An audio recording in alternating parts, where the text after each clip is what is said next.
Chers abonnés, bonjour. Voici le sujet de notre minute.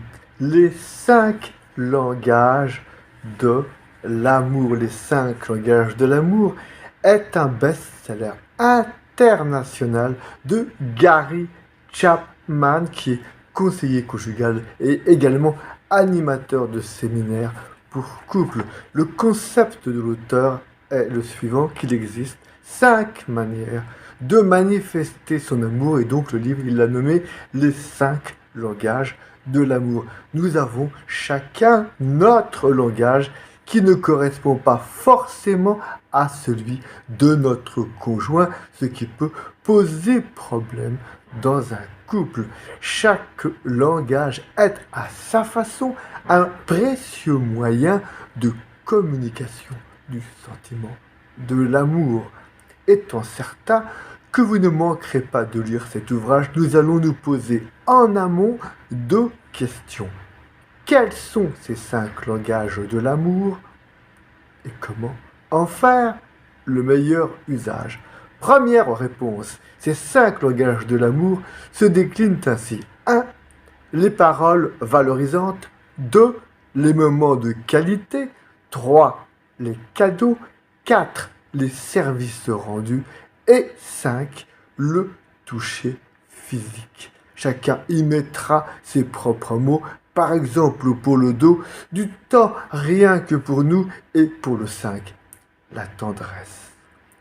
Seconde réponse sur le bon usage de ces 5 langages de l'amour. Il est primordial de se livrer à un double mouvement. Le premier, s'assurer que nous connaissons nos propres langages et notre langage de prédilection en matière d'amour, et parallèlement s'assurer que nous connaissons également les langages de notre conjoint et son langage privilégié. Pour le second mouvement, envoyez la musique, car l'amour s'accorde comme un violon ou comme une harpe. D'ailleurs, ces 5 langages sonnent comme les 5 lignes d'une partition, une portée sur laquelle on va éviter d'y écrire des fausses notes et des disharmonies. Tout cela implique une attention mutuelle. L'erreur commune consiste à présupposer que son conjoint possède le même langage privilégié que soi-même, ou encore de projeter sur lui notre propre langage de prédilection. On va prendre un exemple, donner des cadeaux à foison à une femme qui a pour premier langage le service rendu va très vite la lasser.